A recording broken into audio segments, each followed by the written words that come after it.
Hello one and all, कैसे हैं आप सब लोग? Friends, in the series of rotational motion, this is the third in a single go. Again, I have brought you the question on Pathfinder Olympiad Physics. The question is simple, rather I will say it is conceptual. Before you move on to this question, do watch out the other videos also that are in my channel, The Bhautik Lovers. I, Shailendra Kapse, welcome you all in your own favorite physics channel, The Bhautik Lovers. Let's move on to the question, please. See, the situation you are being told over here is like this. A sphere is given, sphere is having a radius r. It is rolling without slipping on parallel rails. What does it mean? We'll later on discuss. Distance between the rails is same as that of radius r. Alright, what they are asking us to find is, they are asking us to find what? V max. They are asking us to find V max, maximum velocity, will be at which point and how much it will be.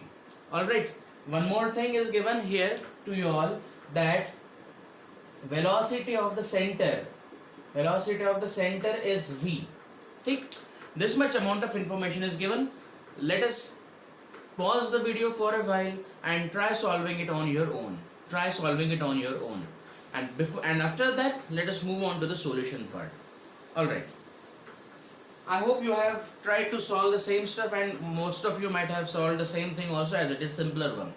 Now before we go into the solution part, just firstly focus with the concept firstly. Alright, they are asking us that the sphere is there and now it is rolling along the two surfaces. It's just like saying, so suppose a ball is given to you all. One support is here and the other support is somewhere here, and the ball is going like this. Getting my point? Ball is going like this.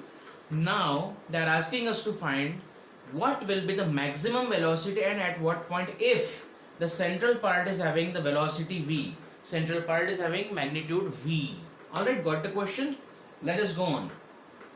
Now generally what we do is, we have been given a single point we know, and that single point around which the things rotate or revolve, that is called as instantaneous center of rotation, isn't it?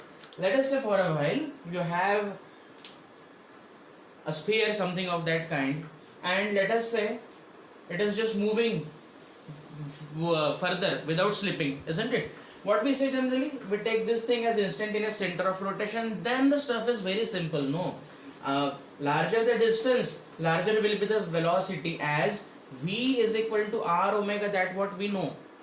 If omega is known, larger the value of r, larger will be the value of v, very simply. So if this is omega, larger the value of r, larger will be the value of v, as simple as that. Fine. So whenever we talk about instantaneous center of rotation, we generally take a single point. Let us say it is moving like this, rolling like this. Now it's very simple. This is your axis of center of rotation, omega. If I ask you what is the, at which point the velocity will be maximum, you will say the farther the object, more will be the velocity. So very simply you will choose this thing. This point will be having maximum velocity. Fine. Now in this question it is not a single point, but rather we have 2 points. So now what will happen? It's again very simple. If you have a single point, it is the center of rotation. But if you have 2 points, it will have what? Axis of rotation. Very simple. So if I have saying this point and this point, it is rotating like this about these 2 points. So center of rotation, no. Axis of rotation, yes. This is the axis of rotation. Omega is here, and value of v will be maximum for which point? Obviously for the furthermost point. That's simple. Let us say the things are moving like this. They are moving like this. Alright, this is the axis of rotation. Which is the farthest point? This one. This must be having velocity maximum. Very simple stuff. Fine. Now the same thing goes for the sphere also. If at all I am saying this thing is revolving like this, I am not good in that. It is revolving around this. It means that it has axis of rotation. This point and this point, these 2 points we have, and around this point this thing is moving. So obviously which is the farthest point? This one is the farthest point, and therefore you can easily find out the velocity maximum using the formula v is equal to r omega. Done. Now let us concentrate on our problem. It will become very easier to solve.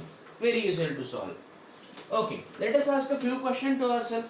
Is it a single point on around which the thing is moving? No, we have 2 points. Means this point or this line is the axis of rotation. Sir, which is the axis of rotation?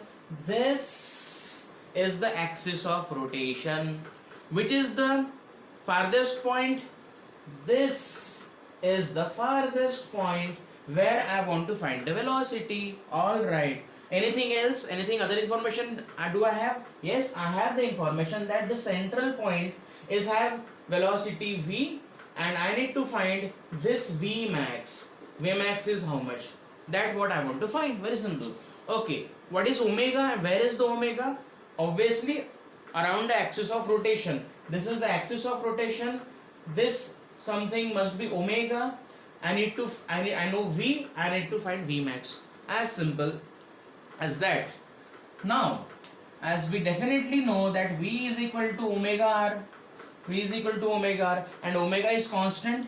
So let us say omega is equal to v by r, or I can say it like this, that omega is equal to v1 by r1 is equal to v2 by r2, or v1 by v2 is equal to r1 by r2. So friend, what we need to do is, we know this v,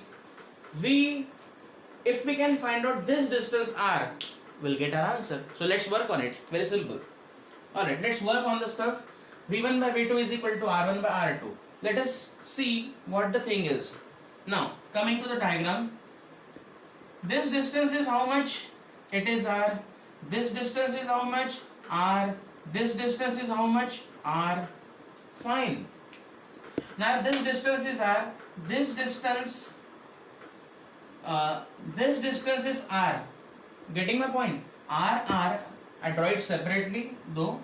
Let us say it's like this. It's like this. This distance is r by 2. This distance is r. This angle, how much this distance will be? How much this distance will be? Simply, let us say this is angle 60 degree. You definitely know this will constitute an equilateral triangle, isn't it? Okay. So now, how much this distance will be? It has to be r sine 60. R sine 60, that is equal to r sine 60, which is equal to r root 3 by 2. Now here comes the factor. I know this length is r root 3 by 2. I know this length is r. Now simply solve it to get the answer. Simply solve it to get the answer. What is this distance? I'm considering it as r1. R1 is r root 3 by 2. Fine. What is this distance r2? This distance r2 is r plus r root 3 by 2. So I take r common. 1 plus root 3 by 2. Fine. Now talking about velocity.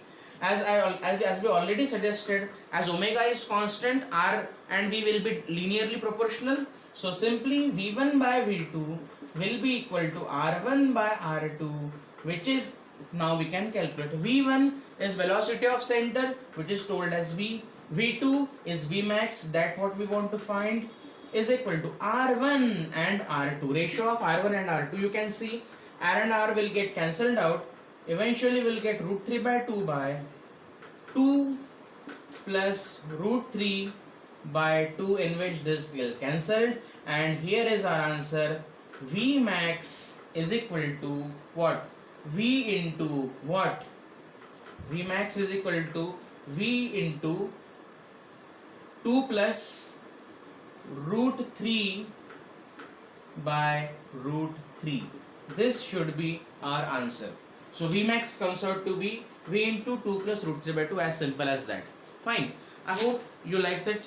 If you liked it, please do subscribe the channel and press the bell icon so that you can get proper notification. From time to time I will be discussing lots of nice questions with their concepts. So that's it for today. Have a good day. Bye.